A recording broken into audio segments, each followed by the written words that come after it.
if you compare line to line, I think the 66 Fords all look better than their Chevrolet counterpart.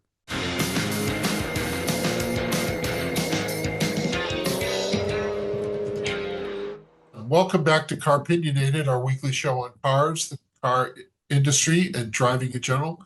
I thought for a second you were stopping me. No, I was waving. Oh, Stop. No, go, go, go, go, go, go, go, all go. right. I'm Doug Stewart. This is my friend Glenn Packman. He is a car enthusiast, real estate appraiser, comedy genius, and all-around good guy, Fairfield County resident. Glenn, I wanted to talk, and we touched upon this in our Acura episode a couple weeks back, Yes. that there is peak Acura in like Mhm. the mid 2000s. You know, that beautiful TL that's very razor sharp and gorgeous to this day, and it's a 20-year-old.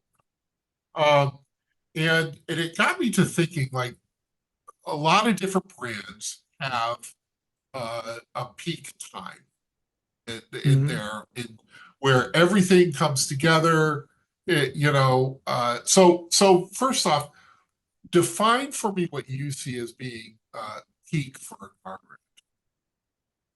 I think for me, that when an automaker hits its peak is a moment where the mojo is right for the car, for lack of a better term, where it's the it car, where suddenly the critics are liking it and buyers are liking it, and it crystallizes as being like a really recognizable brand, and it's a car that people covet. So it makes me sound a little bit like Hannibal Lecter, doesn't it? It's the car that people covet, Clarice, covet. Anyways, yeah, you know what I mean. It's just I think when a car has its it car vibe. We talked about BMW, and BMW definitely had its it car moment in the 80s, but they kept it, you know. Yeah, It- they yeah, they took their it car moment and ran with it and made it an identity. And sure, that's what you do with very it true. moment. Absolutely. Yeah, For sure. Honda, totally, totally. Honda found its niche. They found what they were good at, and they just kept going with it, right. So I think You, other you, cars have fallen out. So what would you say is Honda's peak? is Honda's, what's that? Honda's peak. What is their Oh, what is Honda's peak?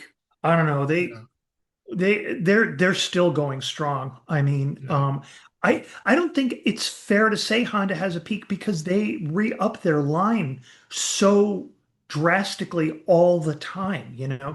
yeah, There's nothing that ages beyond 4 years in their lineup. So it's a new peak every 4 years, you know. I think yeah, I think they're having a peak right now. I think they have a couple of cars in their lineup that are absolutely amazing, you know. Um, yeah. I think their first peak came with the original Accord hatchback, when that Okay. became a car that people wanted to have. My dad Yeah. wanted to buy one of those in the late 70s, and we went into a Honda dealership, and the guy says, "Well, I'm not going to have one here for another 6 months." Yeah. And my dad was like, "You want me to buy a car now and not drive it for 6 months?" And the Honda dealer was like, "Yeah, yes." Yeah. So yeah, and he put his name in. He refused to put a cash deposit down, and of course, they never called when the car came No. in because they sold it, you know. But Right. that was, Right. I think that was a mojo car for them. The Right. little Civic had been doing well, but then the Accord hatchback came along and just was it was a serious car that people really liked, and for a lot of good reasons. And they never And and slowed I- down, you know.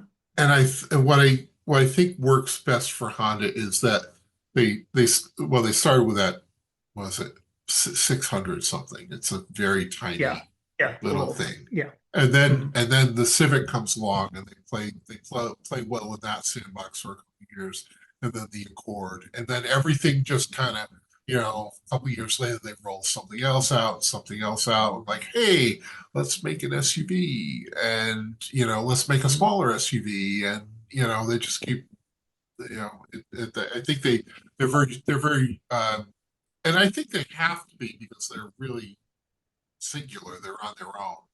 Um, Right. they're very studious. It's not quite the right Yes. word. They're Mhm. very Yep. deliberate. They're very deliberate about things. Yeah. Do you have other car brands that had pre peak periods? I think so. Yeah. Specifically the ones that peaked and then have never really regained that mojo. There's two that when we were emailing about topics, there are two that popped right into my mind. Okay. Um, the first one has to be Mitsubishi Yeah, because yeah, Mitsubishi really made some really cool cars. The yeah. Eclipse. My dad had a Galant. I'm trying to Mhm. find on here which generation that was. Um, but it was a nice little four-door sedan. It did everything well. It was Yeah. right up there with Honda quality wise. It was just, and Mitsubishi used to just be a player, And Hmm. in the past decade, I just feel like the Mitsubishis that are being cranked out are like jokes. They're just, Yeah. the Mirage is like everybody's punchline. Yeah. I know that they've lost a bunch of their share, but their cars just don't seem to be like seriously, Not it's like, thought well, through. Not right. thought through in any Right, way. right, right. All I can think of is the TV show Succession, where the Brian Cox, who plays the matriarch of this messed up business family, he says to his four siblings, he just says, "None of you are serious people." And that's kind of how I feel about Mitsubishi. It's like none of these are serious cars. I had not too long ago, like within the past 2 years, a rental of a Mitsubishi Eclipse Cross. I think it's a Yeah, it's little SUV. the littler SUV. Yeah. What a god awful car. Really awful. I mean, just awful. Uh-huh. Most notably, the seats on this car were crippling. I had to pick it up in DC to drive down to Richmond, Virginia, and that's about a 2.5 hour drive. And by the time I was done with the two and a half hour drive, I was done with the car. I have never been so uncomfortable in my life. My legs ached just from bad seating. And I Yeah. mean, what modern car does that? Right. It's just, Right. So there were back in the day a score of Mitsubishis that I would gladly have owned.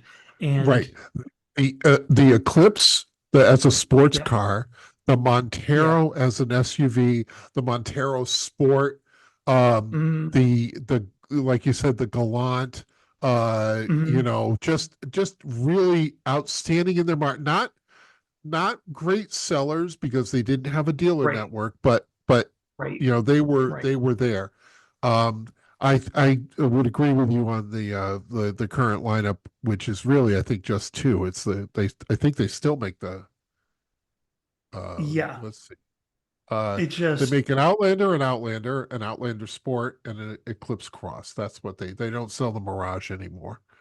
Um, right. so And seriously no love lost there. right. Um, but so that's the Valley. Yeah, What is okay? But you also said the peak. So I'm right, to be fair. right, What's the right. other one?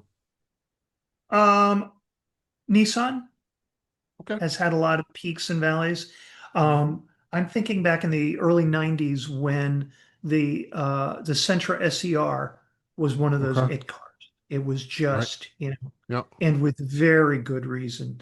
It just, it hit all the notes. And maybe it's just more like model to model with Nissan. I feel like they're kind of in a slump lately.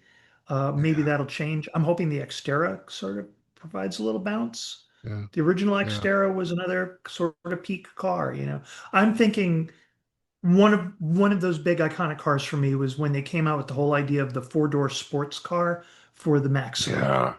Yeah. And my parents had one of those in metallic pearlescent white.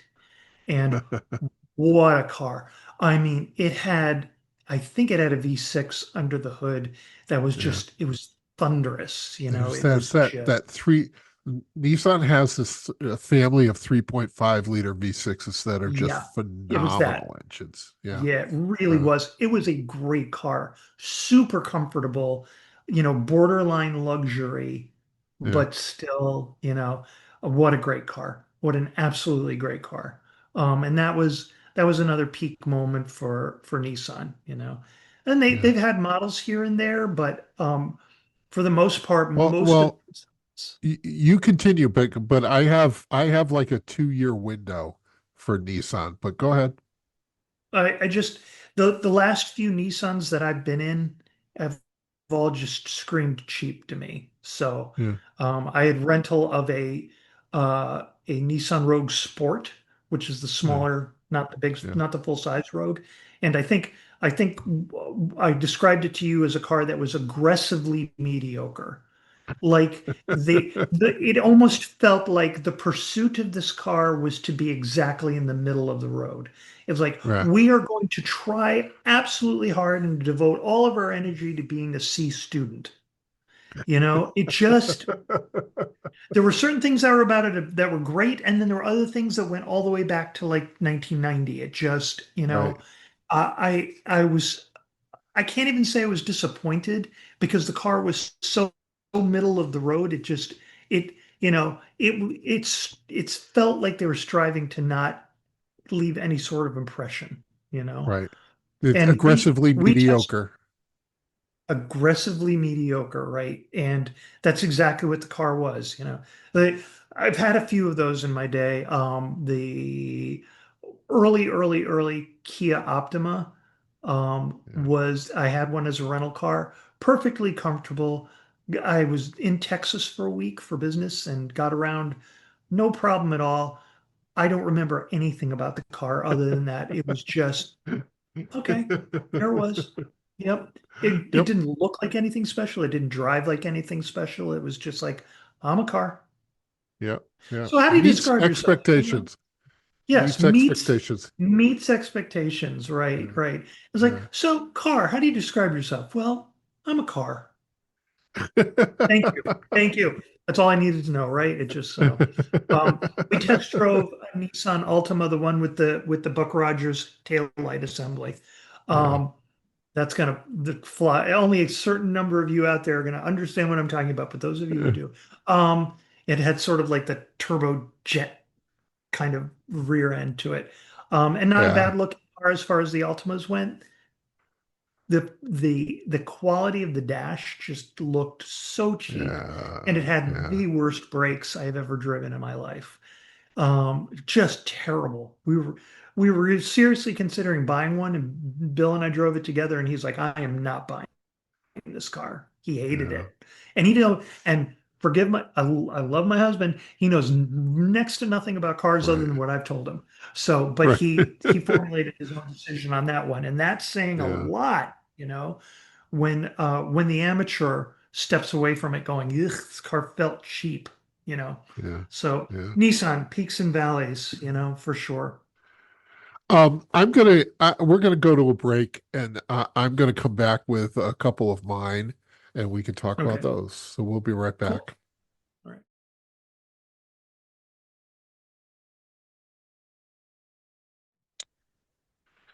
All right, we're back talking about car brands and when they peak. So Glenn has talked about his experiences with Nissan and Mitsubishi and various other cars. I'm going to start off with Nissan because I think there Okay. is a window for Nissan right at the year 2000, 2001, 2002, right Mhm. in that 2, 3 year period where you have I think it's actually is it the second gen Pathfinder? It's the Pathfinder that I owned. Yeah. Yeah. Um, Which, just phenomenal engine, great yeah. interior. Not too luxury. I mean, I had an LE, so it wasn't like the top end, but it was Mhm. nice inside. Um, Right. and and just I remember I had to pick up somebody in Boston, and I drove up and drove back. It was like 8 up the miles. Um, the Maxima of that era is my favorite Maxima. You see him around occasionally. It's like the second or third iteration of that Mm. kind of body style. They changed it a little. They made it a little longer, a little whatever. But and I had one for rental once, and it was great. Again, the V6, the whole package, was just a really stunning looking, stunning driving, interior Mm. wise. It had that era with they had the white background on the gauges in the Mm. daytime. Then at night they flipped and they were black with white letters. All that. Uh, the Sentra, which looked like a tiny Maxima, Yeah. just really, really sharp. You didn't feel like you were going down the road and like, hey, I'm poor. Um, I think the Centras have quite honestly for a long time been like the bright spot in their lineup. Mhm. Um, and then the Altima, which is not my favorite period of Altima, but it does look a lot like it looks a lot like the other ones, the Sentra Mhm. and Yeah. the Maxima. And you just mentioned it, the Xterra in that era. Yeah. Just that first gen Xterra is just a really, really good looking car. And I think all those cars are firing on all cylinders, so to speak. They're really thoughtful and put together well.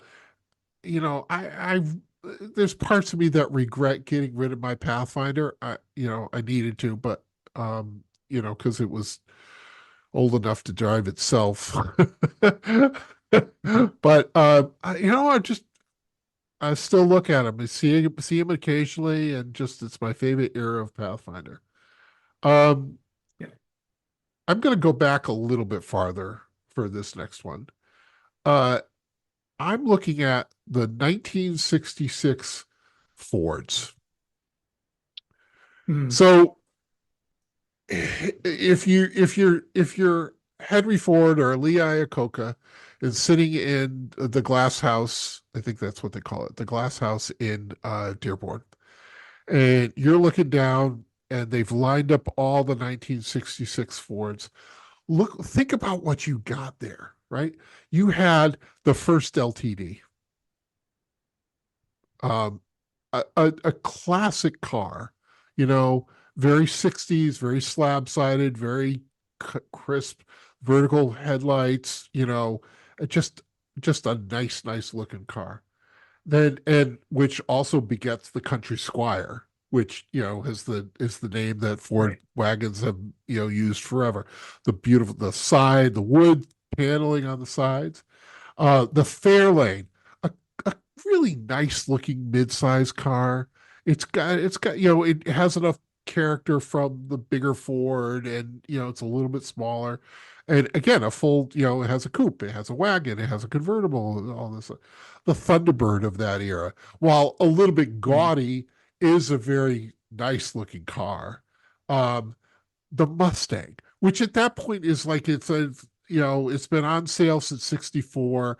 It really hasn't changed a lot, but they're selling all of them and they have defined the market for decades to come.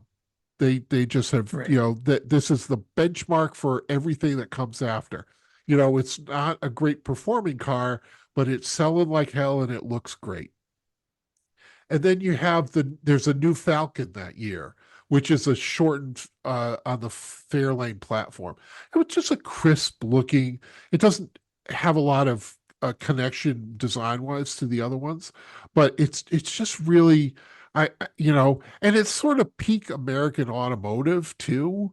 That mid '60s when before there's some new imports, but they're not a lot of them, and they're still, have a huge market share. Them and GM, GM obviously more. But I just and I think if you compare uh, dollars to donuts or whatever, if you compare line to line, I think the 66 Fords all look better than their Chevrolet counterpart. With the Mhm. possible exception of the Chevelle, but possible. Um, but just nice looking cars. My my third one is, and we talked about this a long while back, is 1993 Chrysler products. All the Yeah. Yeah. divisions Mhm. are all, after like wandering in the wasteland for a while, they're all back and just dead on aim. They know where they're going, they know what they're doing. You have the Intrepid, which is Mhm. a phenomenal looking car, just kind of not as not as definitive for cars in the marketplace as the Taurus, but certainly Mhm. up there. You know, a really nice looking vehicle. You have the Shadow, which I had a Shadow. I always thought it was a good Mhm. looking vehicle. It's not Mhm. particularly exciting, but again, that hatchback looks like a sedan, acts like a hatchback. Great car. Mhm. Uh, the Caravan, like the Yeah. Chrysler dominance in minivans is huge still at that point. Because no one else can compete. Everyone else said, well, really what I think people wanted was a rear wheel drive minivan. And the American buying public said, no, no, that's not what we want. No. Um, the Spirit, which kind of a knockoff car, very square, kind of, I think it's the last gasp of Lee Iacocca. Um, Yeah. but I think it's a handsome car, Yeah. for what it is. And you're on the verge of two really important vehicles, the Dodge Ram pickup truck, the new Dodge Ram in 94, which Right. is, just stops the market dead in its tracks, I think. Right. And the Neon, which is not my personal design favorite, but I think Right. uh, it really is one of those small cars that belies the class entry point, if that makes sense. Right. So Right. those would be my thoughts. And I think, you know, I think what they have in common is that they're consistent and handsome and and looked at as leaders in their class. Because I don't think you can look at the Yeah. Neon or the Shadow. Well, maybe the Shadow is not, but is still a vehicle that, like, if you line up all that class, this one stands out. The Intrepid certainly Mhm. does, you know, and Yeah. it's got to go up against the Taurus at that point, which is still, selling well and a good looking car and all that stuff. The GM, bodies at that point are kind of, but and so Right. I think there's Right. a lot there that really just kind of defines um what a peak automotive is. So For that would be sure. my And I think Chrysler, more than any other automaker, has lived by peaks and valleys. I mean, it's just valley, and then comes a new vehicle that lifts them right up at the 300 yep, of the 2000s. Another car that pulled them right out of the yep, doldrums. The yep, the original generation of the Dodge Durango. Um, yep. you know, Oh sold every yeah, one of them. You know, yeah, it was the right size, it was right looking. They they they made it bigger and they changed the styling and they didn't sell any of them. yeah. So, I like the current one that's a though. good thing. Which is the only Dodge they're selling. Right, right, exactly. Yeah, So, yeah, but I think, peaks and valleys for sure, for yeah. absolute sure. Um, all right. We are going to land the plane here. We wish every automaker a peak time period, right? Yes, for All sure. right. They all deserve it. Yeah, remember that you can look at old episodes of Car-Pinionated and enjoy our various stylings. None of us sing, which Glenn's probably the only good singer here. Probably. Can I tell your secret that used to be you used to be a ringer at karaoke? Very true. Very true. I had a guy who ran karaoke at a local bar who heard me sing and actually paid me to come in to just to get people warmed up and singing, which was fun, sort of, except that I was the only one at first. But then I was like, "Come on, you can do it." So, Yeah. but yeah, I studied a little. So Yeah, no, you're very good. All right, we're gonna see you all next week.